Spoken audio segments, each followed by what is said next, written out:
Hello, today we'll be talking about nutrition recommendations for pulmonary disease. What we eat and drink plays a huge role in disease management, so it's important for each and every one of you to achieve proper nutrition. When we eat, our bodies break food down into smaller pieces to absorb and use for energy. When this occurs, our bodies produce carbon dioxide as a waste product, which we then exhale through our lungs to dispose of. Carbs produce the most carbon dioxide, while dietary fats produce the least. This means that for patients with COPD, a diet low in carbs and higher in healthy fats may improve breathing function and reduce shortness of breath. When it comes to carbohydrates, limit simple sugars and added sugars, such as table sugar, candy, many packaged snacks, and sugar-sweetened beverages. Women should consume less than 25 grams of added sugar daily, and men should aim for less than 36 grams. So read that nutrition label and keep an eye on those added sugars. Focus on eating more fiber. Women should consume 25 grams of fiber per day, and men should consume about 38 grams. Fiber can be found in foods such as whole grain breads and pastas, oats, quinoa, barley, brown rice, fruits, vegetables, nuts, seeds, and legumes such as beans, peas, and lentils. These foods hold many essential vitamins and minerals. For dietary fats, limit foods that contain saturated fats, which can increase your cholesterol. Trans fats should be eliminated from the diet, but it helps that the FDA ban the addition of trans fats during food processing. Oils that are solid at room temperature, like butter, lard, palm oil, coconut oil, and hydrogenated vegetable oils, are high in saturated fat. Other examples include poultry with the skin, fried foods, cookies, crackers, pastries, and red meats like beef and pork. You should aim to choose more unsaturated fats, which help to lower your cholesterol. Oils such as canola, safflower, peanut, avocado, and olive oils are high in unsaturated fat. They are liquid at room temperature and come from plant sources. Other sources of unsaturated fats include avocados, fish, and nuts. Omega-3 fatty acids are a type of unsaturated fat and are essential. Benefits of omega-3s include reduced risk of cardiovascular disease, decreased inflammation, lower blood pressure, reduced triglycerides, and increased HDL, your good cholesterol. Good sources of omega-3s include cold water fish like salmon, mackerel, tuna, and halibut, nuts and seeds like flax seeds, chia seeds, and walnuts, and plant oils such as flaxseed, soybean, and canola oils. You also need to make sure you're eating enough protein to help maintain strong muscles, including your respiratory muscles. To find out how many grams of protein you should be consuming, divide your weight in half. For example, if you weigh 150 pounds, you would need about 75 grams of protein per day. Good sources of protein include eggs, milk, cheese, yogurt, meat, fish, nuts, and beans. In pulmonary disease, the effort it takes for you to breathe increases, so you end up using more energy and therefore need more calories. On average, your calorie needs may be elevated by 15 to 25% compared to someone who does not have a respiratory illness. Here are some tips to help with adequate dietary intake. Eat meals when your energy levels are high, typically in the morning, and rest before meals if you can. Eat several small, nutrient-dense meals. 5 to 6 small meals throughout the day can ensure that you're getting enough calories without feeling too full. Eat slowly and chew foods thoroughly to avoid swallowing air while eating. If you swallow too much air, you may feel bloated and too full to finish your meal. If you're easily fatigued while eating, select foods that are easier to chew. In other words, don't try chewing up a big steak. Choose tender meats and pick softer fruits and vegetables that require less effort. Choose foods that are easier to prepare. This will help to conserve more energy for the actual eating of your meal. This is not to say you should be choosing frozen microwave meals for every meal, but find those recipes that take the least prep time and still provide you with a variety of foods. Crock-pot meals require little preparation and the options are endless. It's also helpful to make extra servings for leftovers, so all you have to do is heat them up. You can keep leftover food in the refrigerator for 3 to 4 days and freeze leftovers for 3 to 4 months. Discard them past these timeframes. Proper cooking temperature is important in preventing foodborne illness. Poultry, such as chicken and turkey, should reach an internal temperature of 165 degrees Fahrenheit.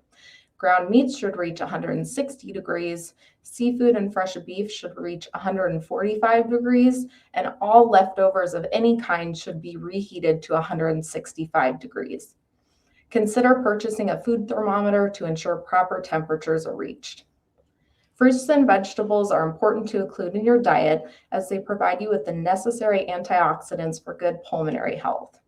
Fresh produce is great, but this is not the only way to up your intake.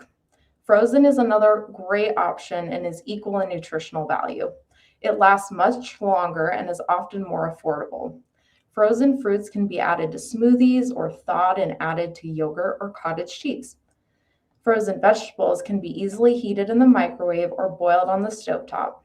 Another great option is pre-cut, pre-packaged vegetables such as cauliflower, green beans, lettuce for salads, Brussels sprouts, and more. These bags are often already washed, cut, and ready to eat or cook. You can find them in the produce section at your favorite grocery store. This will save you precious time and energy. Limit your salt intake, as too much salt can cause your body to retain water, which can make it more difficult to breathe and increase your blood pressure. Instead of adding salt to your meals, use herbs or no salt spices to flavor your food. Read food labels and avoid foods with more than 300 milligrams of sodium per serving. If you're considering a salt substitute, check with your doctor first. Use of steroids over time may affect calcium absorption, so eat more calcium and vitamin D-rich foods to support good bone health. Dark leafy greens, milk, some fish, soybeans, and fortified foods are great sources. Cigarette smoking can increase the body's demand for vitamin C and antioxidant. Thus, the recommendation for vitamin C is set at an additional 35 milligrams per day for smokers. We also recommend quitting if you are a smoker, so reach out if you would like resources to help you quit.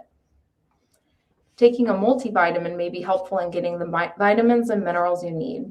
I always recommend you talk to your doctor before taking any dietary supplements because some supplements can negatively interact with certain medications you're taking. Avoid overeating and foods that cause gas or bloating. Listen to your body because you know it best. For example, if you're lactose intolerant, then stay away from dairy products with high lactose. If you are prescribed continuous oxygen, wear it while you're eating. Your body needs extra oxygen for the energy required for eating and digestion. You can avoid choking by breathing carefully while swallowing, sitting with good posture while eating, and eating while sitting up to prevent pressure on the lungs. Limit your alcohol intake to 2 drinks per day for men and 1 drink per day for women. Alcohol can slow your breathing and make it difficult to cough up mucus. Make sure to stay well hydrated by drinking 6 to 8 glasses of non-caffeinated beverages daily, water being a great option. Hydration keeps mucus thin and easier to cough up and keeps your airways clear. Do not drink liquids during your meals to avoid feeling full. You can have a glass of water on hand in case you need some extra moisture to help swallow your food, but try to save large amounts of liquid for the end of your meal and also stay well hydrated between your meals. Let family, friends, or neighbors help with shopping, preparation, or cleanup. For grocery shopping, make a list. If you know the store well, you can organize the list in the order of the aisles so that you don't have to walk back and forth and expend more energy. Another great option is grocery pickup, which many stores do for free now. Visit your store's website for more information. Let's talk about weight because it's important to maintain a healthy weight. Healthy weight loss or weight gain is 1 to 2 pounds per week. If you are overweight, your heart and lungs have to work harder, making breathing more difficult. In addition, the extra weight might demand more oxygen and it can also push against your diaphragm. To achieve your ideal body weight, exercise regularly and limit your total daily calories by choosing lower calorie options, watching your portion sizes, and limiting the calories you drink from beverages. Remember, small changes add up to big results. You will not get there overnight, so take it 1 day at a time. In contrast, being underweight might make you feel weak and tired and can make it harder to prevent and fight off infection. It's important for you to consume enough calories to produce energy in order to prevent wasting or weakening of the diaphragm and other pulmonary muscles.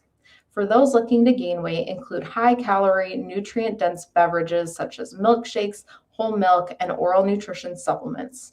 Include more protein in your diet and choose foods high in calories by adding healthy oils, cream cheese, margarine, butter, sour cream, and nut butters to foods, and select yogurt and cottage cheese made from whole or 2% milk. If you struggle with a poor appetite, here are some things you may consider trying. Talk to your doctor because sometimes poor appetite is due to depression, which can be treated. Try keeping your meals on a specific schedule, just like you do with your medications. This can help your body get used to eating at those times and hopefully increase those hunger cues. Avoid non-nutritious beverages such as black tea and black coffee and tea. Try to eat more protein and fat and less simple sugars. Again, eat small, frequent meals and snacks. Walk or participate in light activity to stimulate your appetite, and keep foods visible and easily within reach. And that's all the information I have for you today, and I hope you found these tips helpful, and please let us know if you have any questions.